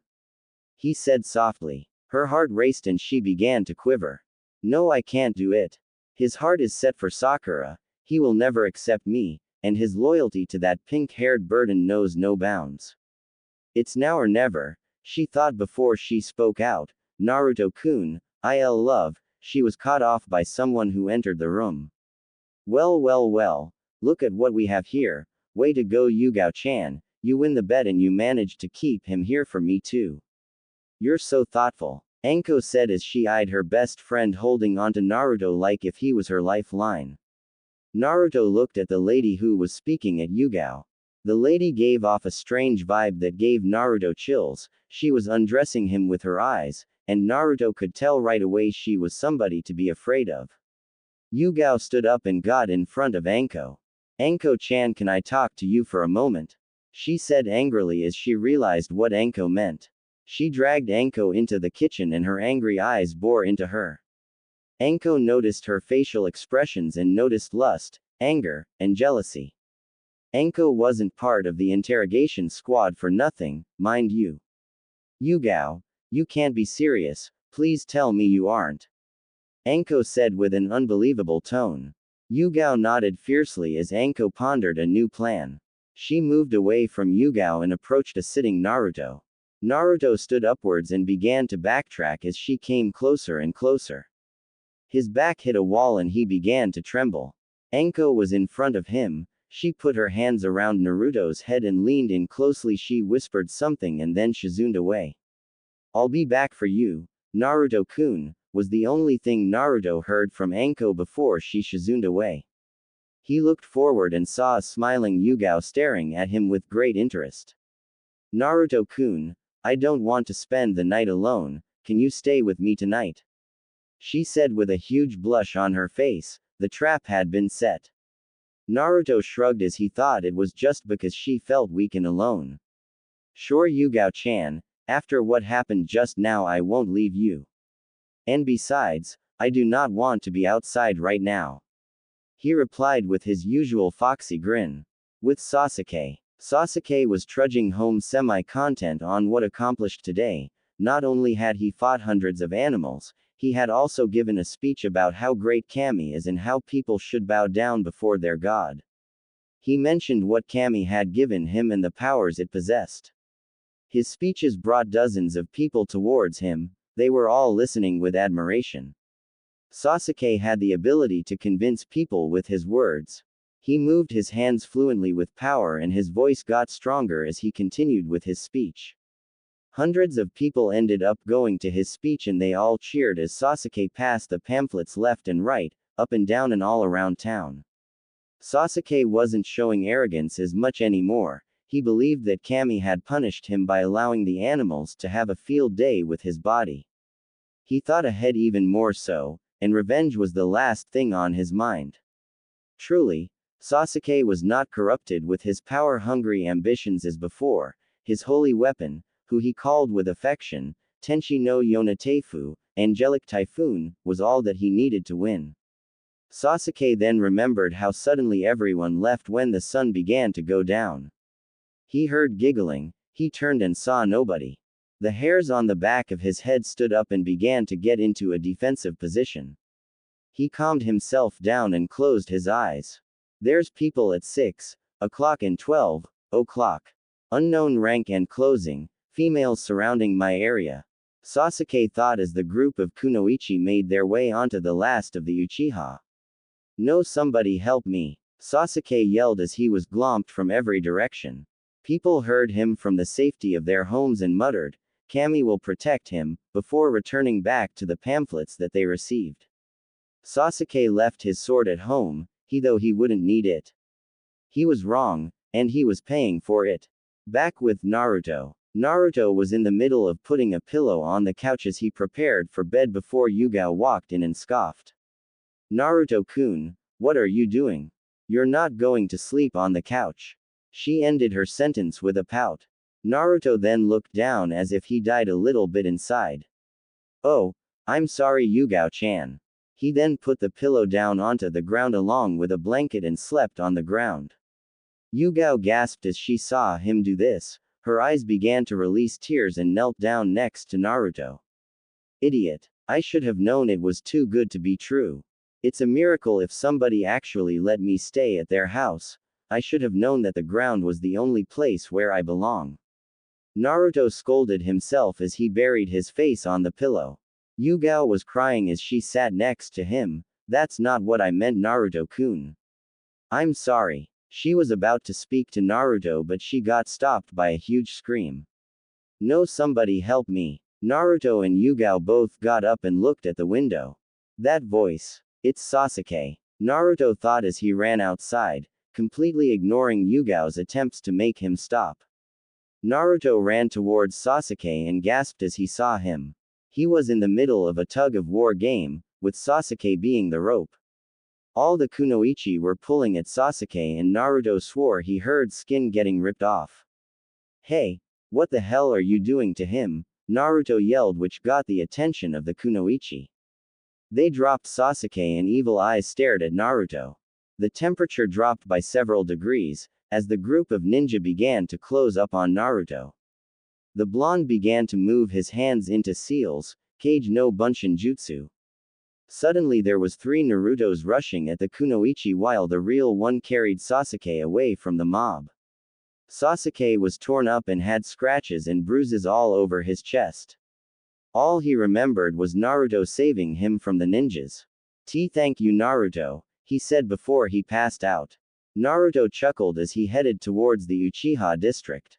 He placed Sasuke on one of the bedrooms and then went back to Yugao. His clones had been destroyed and all the memories came back at him. His nose began to bleed, a lot. Naruto made it back to Yugao's apartment with a very bloody shirt. Yugao was worried but Naruto made her disregard the shirt. Before Naruto could get back onto the ground, Yugao had tossed him onto her bed and told him to stay there or she would let the Kunoichi get him. She lied obviously, but Naruto didn't know that. He stayed on the bed, his back was to Yugao and she didn't like that.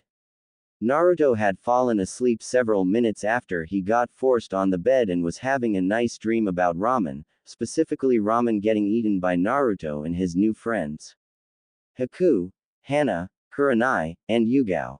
Ayame was cooking the ramen while they all talked about how much they loved ramen. It was the best dream he ever had and wouldn't let it end soon. Yugao had devised a plan to get Naruto to turn over. She would get the covers he was using and pull them tight for him to turn his direction.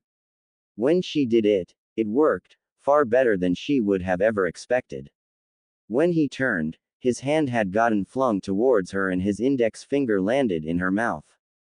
Yugao was way too excited to notice that Naruto was asleep and believed that he did it on purpose. Yugao began suckling on his finger as she eyed his expression. She blushed furiously. He looked extremely happy and he began to drool with his eyes closed. She didn't stop suckling on his finger and was actually really happy. Maybe this is it. Maybe now he likes me more than that pink-haired bitch. She thought happily. In Naruto's dream, Naruto was still at Ichiraku's, eating his favorite food with his friends.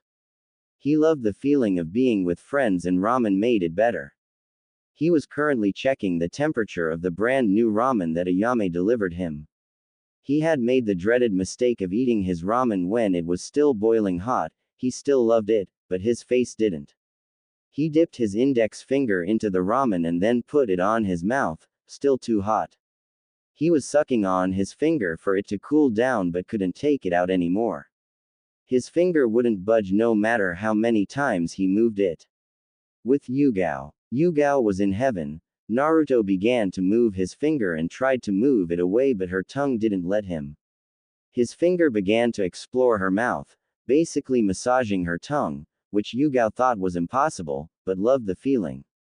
She had begun to caress his hand before falling asleep with his finger still in her mouth. In the morning, Naruto awoke from possibly the best dream he had ever gotten, regardless that his index finger stayed in his mouth through most of it. He yawned but realized something strange. His finger was wet and Yugao was reaching for something that was there before. His mind put the two thoughts together and he began to hyperventilate. Naruto had seen Yugao mad, but that was when he was smaller. He couldn't forget the faces of the people who began to beat him up after she was done with them. Naruto was about to jump out of bed, but a lone hand found his collar and a sigh of relief came from the still sleeping Yugao as she reeled in Naruto into her grasp. Her hand searched desperately for his and when she found one she dragged it over to her face and opened her mouth for some reason. Naruto was shocked and really embarrassed on his position. Yugao had grabbed Naruto's right hand with her left, which meant Naruto was twisted with his right arm under his body while his left arm was underneath Yugao. Yugao-chan sure is grabby when she's asleep, Naruto thought as he sweat dropped. With Kakashi. Again. We will not stop until you fully get this, understand? Kakashi said sternly. Habari an. Thank you Grana Saber Master for giving me the name idea, had been training with Kakashi since he got released from the hospital and had gotten 2/3 of the Chidori almost complete. Kakashi had given the bird a name, and he named it after one of the characters of Ica. I had to have a reason for his name. Habari was amazing. He finished several steps of the Chidori that took Kakashi weeks to learn. This bird is going to be legendary one day, Kakashi thought as he saw Habari glow with chakra that turned into electricity. I'll get my revenge, so soon I can taste it, Habari thought evilly as he pictured Sasuke dying.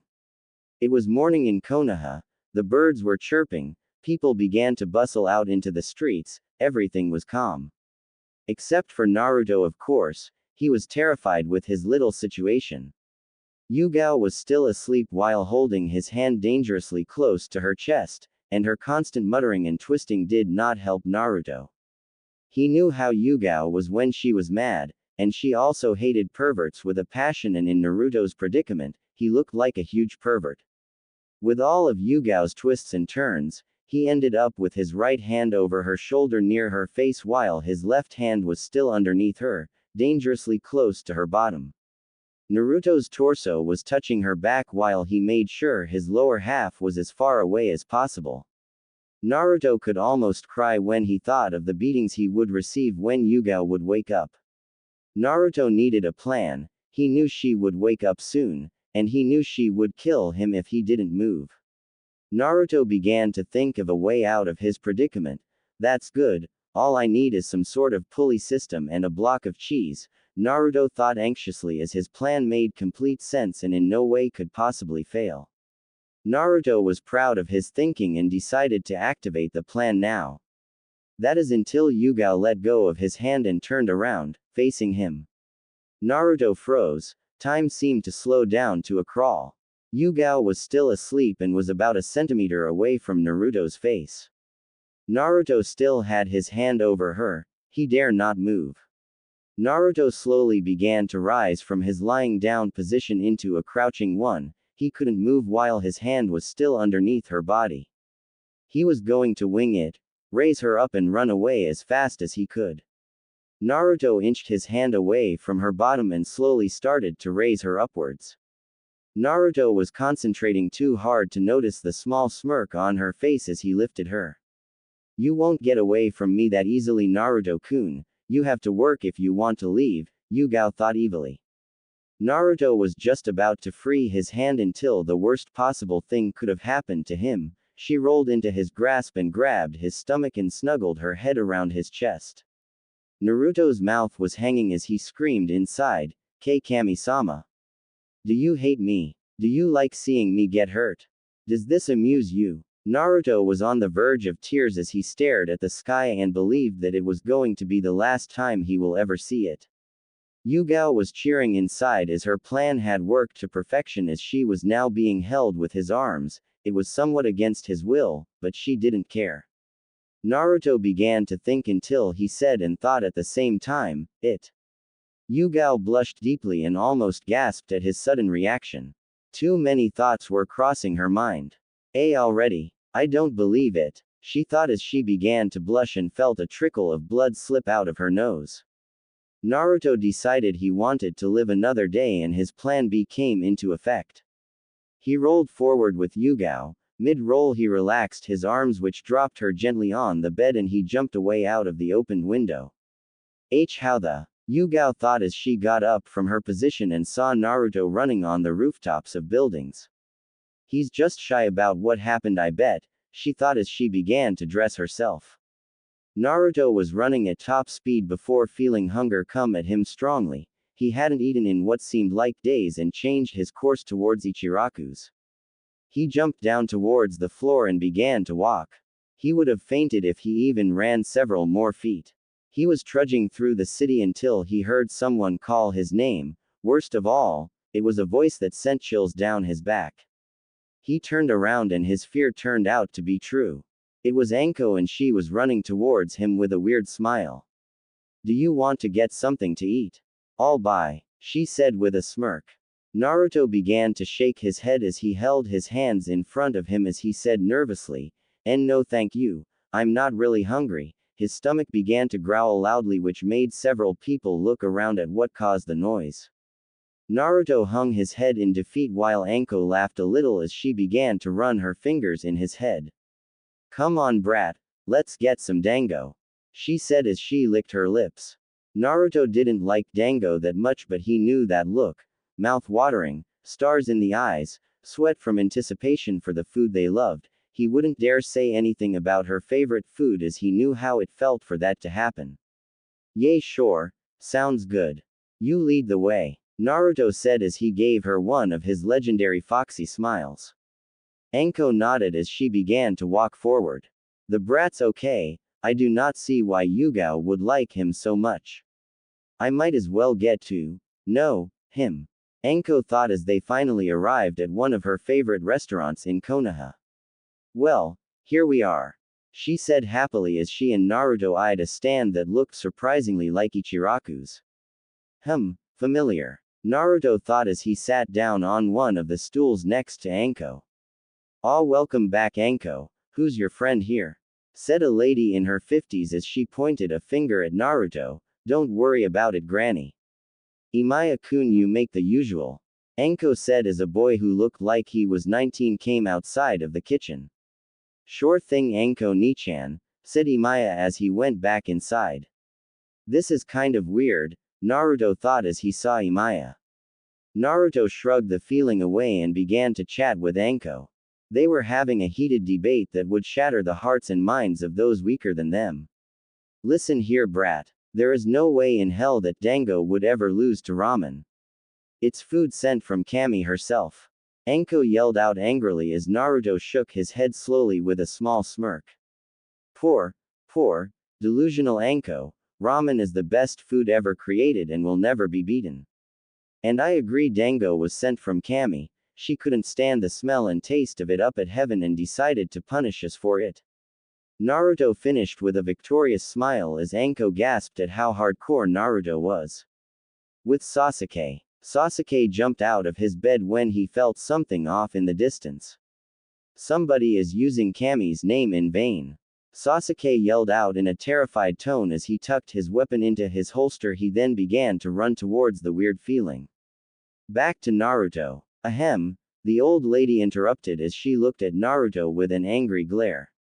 Naruto gulped and sweat dropped at her expression.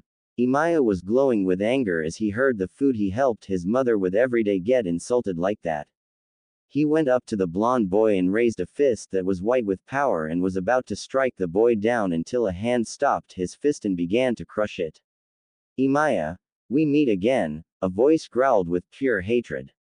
Imaya chuckled evilly, so we have, nice to see you again, Ayame. They both looked at each other with intense anger. Naruto and Anko were confused, they were kidding around with each other with the insults and now this happened. There was another stare down going across the stand. Tuki, the old lady growled as she looked at her longtime rival. Hag, Tuki replied with the same amount of hatred in his voice. The tension was high and all four of the proud restaurant owners, workers yelled out, we shall have a contest to prove ours is better. Ayame and Tuki both grabbed Naruto and sat him down on one end of a picnic table while Imaya and his mother grabbed Anko and sat her in front of Naruto. They were about to protest until they smelled their favorite food cooking. They forgot about everything that was happening and just wanted to eat. You will not stop eating, understand? Both of them heard as their plates were soon covered with food. No questions asked, they began to eat plate upon plate of ramen, Naruto, and Dango, Anko. Bowls after bowls were being emptied while plates after plates were emptied also. Anko and Naruto were in absolute bliss, they didn't stop eating and the food won't stop coming as they inhaled it all with gusto. If Anko can make this happen then I don't care for the weird vibe she gives off. She's freaking awesome, Naruto thought happily as he ate his 48th bowl of ramen. This boy must be a gift of good luck or something. Yugao, you better watch out. If he can make this happen, then our deal's off. He's mine. Anko thought as she ate her 356th stick of dango. Dango is pretty small compared to ramen, so yay, don't think Naruto is getting beat here. Naruto had huge mountain of bowls while Anko had a humongous pile of sticks and Tuki and Ayame hadn't even broken a sweat yet. Imaya and his mother were the same way as well. People had begun to gather around them and began to look at the contest. They completely forgot that both Anko and Naruto were the most hated ninja in the village. Over an hour has passed and they had not stopped for anything. There were several hundred people looking at the eating ninjas. Among those people were Kurenai, Hana, Sakura, and Yugao. They were amazed at the sight of bowls and sticks and yelled out simultaneously, "Go Naruto-kun! Beat her ass! You can do it!" The women, except for Sakura, stopped and looked at each other. Their eyes steeled when they saw each other and hateful thoughts pour into their heads. Especially for Hana. Her hatred of Kurenai was strong after she heard what Naruto said. All of the killing intent made several adults ran away from them while several birds dropped dead from the sky. With Kakashi and Hibari. Hibari gasped as he evaded a kick from Kakashi. My kind, something happened to my species. Hibari thought before he began to speed off towards the city. Hey, where do you think you're going? We aren't done yet. Kakashi screamed as he followed Hibari towards the village. Back with Naruto. Naruto and Anko were still eating happily while Kurenai, Yugao, and Hana stared at each other with hatred. Well, to be fair, only Hana and Kurenai were doing that while Yugao gave death glares at Sakura. Sakura felt the sting of her eyes on her back and turned to see Yugao giving her the most hateful look she has ever received. What's with you? Why are you looking at me like that? Sakura said angrily. Yugao scowled as she said, you don't know what luxury you have until it's gone, Pinky. remember that he won't be there for you for much longer. Yugao began to walk and all Sakura could say was, "What the hell are you talking about?" Angrily. Yugao flinched and turned around and came face to face with the pinkett. You don't even know what it's like for him to not even notice you, huh? Get used to it now, all this time he's liked you even after you torture him. Don't worry, he won't bother you again. He's mine. Yugao ended with a demonic tone. What was that? Both Kurenai and Hana yelled at the same time and jumped at Yugao, who was startled by their voices. Sakura just stood there and took in what the purple-haired lady had said to her. Is this like with Ayame and Kurenai and Hana? Just what the hell are you doing, Naruto? Sakura thought before a deep voice was heard. What are you people doing? Don't ever use Kami's name in vain. Sasuke said and then began to say a long-winded speech on how Kami should be praised and how it helps with life, and how differences should be overlooked and combined to make harmony. When Sasuke said that, Ayame, Imaya, Tuki and the old lady began to tear up and they began to shake hands. We should combine our restaurants to make this unnecessary fighting stop, Tuki said with tears in his eyes. They all agreed and began talking about business opportunities while they walked away. Hey, where are you guys going? Anko and Naruto said in agony as they ran out of food. Both of them sighed as they got up and patted their bellies as they walked away together, chatting things up. Sasuke was getting the crowd all riled up as he continued his speech without losing a beat. He was actually glad he was spreading the good news about Kami. Sasuke heard the noise of birds and immediately pulled out Tenshi no Yonatefu and aimed it at the noise. Sasuke gaped as he saw the same little bird from the day before and he said, "So, we meet again." Hibari was already charging up the Chidori and speeding towards Sasuke. Hibari, don't do it. Kakashi ran after him. Sasuke began channeling his chakra into his wooden blade and it began to glow bright white. People began to run away as they saw impending disaster as the two combatants closed in on each other. Die! Sasuke yelled as he swung his chakra-filled blade towards Hibari. The two fighters were about to contact each other until Kakashi intervened by catching Hibari and kicking Sasuke's sword away. I don't know why you two hate each other, but I want this to stop. Both of you will be working on the same team, so calm it down. Understood? Kakashi said seriously. Hibari just flew away without saying anything. I don't promise anything. He thought as he headed for Kakashi's house. Sasuke said, fine, I understand. That shocked Kakashi. He would have normally said something hateful but not now. Kurenai was exhausted and so was her opponent. Hana was furious. Listen, red-eyed skank. Get Naruto-kun away from your genjutsu. He's mine, she screamed. Kurenai flinched but replied back, you must be crazy. He would never like someone like you. She slapped Hana with the back of her hand. Yugao was tied up with rope and her mouth was taped up. She quickly untied herself thanks to her Anbu knowledge. She then realized that Naruto had left the area. Where did Naruto-kun go? She asked worriedly. Realization hit them like a brick wall. He's with Anko, they all said as they ran after him. Along the borders of Fire Country. Why does Konoha have to be so far away? Screw Kiri. They can't stand people like me. I know Konoha appreciates bloodlines, maybe they'll let me stay. Maybe, a red-headed girl thought as she ran towards Konoha. With Anko and Naruto, both ninjas had made their way onto a training field by a lake as they began to talk. Wow, Anko-chan, I didn't expect for someone like you to be able to eat that much food. You were amazing, Naruto said as he began skipping rocks across the water's surface. Anko would have blushed at the added suffix, but managed to keep it concealed as she replied nicely, thanks brat. You were pretty good as well. That was a lot of ramen though, how do you manage to keep in shape? Anko lifted his shirt and began to feel it. She was surprised on how well toned his body was and she began to explore his body. Anko-chan, what are you doing? Naruto said as he laughed from her touch. Anko was truly interested in the boy, she liked him but she had to know if he would accept her. Naruto-kun, I need to say something. she said as she got up and closed her hands. Naruto knew she was being serious, so he paid attention. Several years ago, I left Konoha with my sensei. He was a traitor and I didn't even know. To make a horrible story short, he marked me with this curse mark. People hate me because I would defend him back then. I just need to know if you're comfortable with me when you know about this. She ended with a sad look. Naruto got up and did something he had learned over the past couple of days.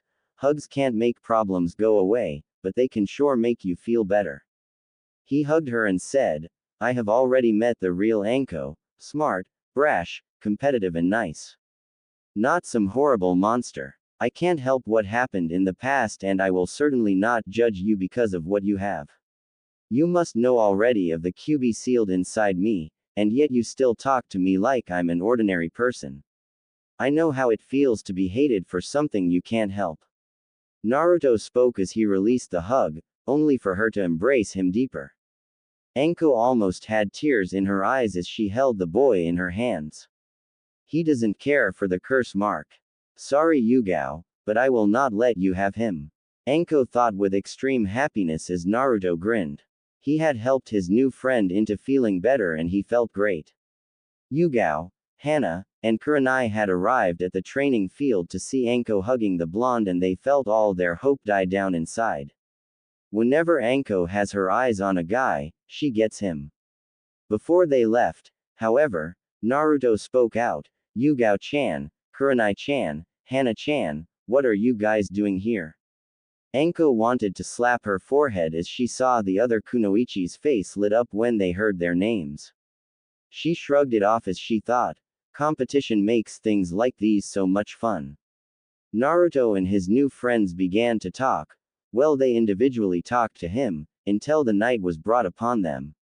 They said they had to go home and looked at Naruto as if they were expecting something. After 3 awkward minutes of just standing there waiting, Naruto said, let me walk you ladies back. All of the girls sighed as they were about to leave until they heard 4 asterisk puffs. They looked and saw 5 Narutos standing there. Clones, get my friends to their home safely, got it? Naruto said and got a, you know it, boss. From them. The girls deadpanned and were going to say something but Naruto spoke first. I'm sorry girls, I need to think right now. Naruto said in an almost whispered voice. When he had spoken he didn't turn from his position, he was perched on a rock as he viewed the full moon over him. The way Naruto looked wanted to make the girls to scream with glee as they saw him in a romantic light. The clones coughed and the ladies began to walk away as the real Naruto began to get into a deep trance.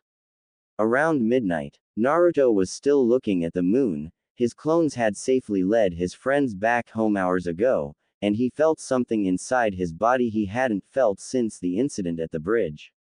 Naruto felt a small amount of pain in his forehead increase into something much more painful. Before he could scream with pain he blacked out. Mindscape. Naruto opened his eyes and realized he was in what seemed like a large sewer system. He began to walk around aimlessly until he saw a huge gate with a paper on it. Naruto approached the gate and began to feel immense power emanating from it. What he saw was something completely different.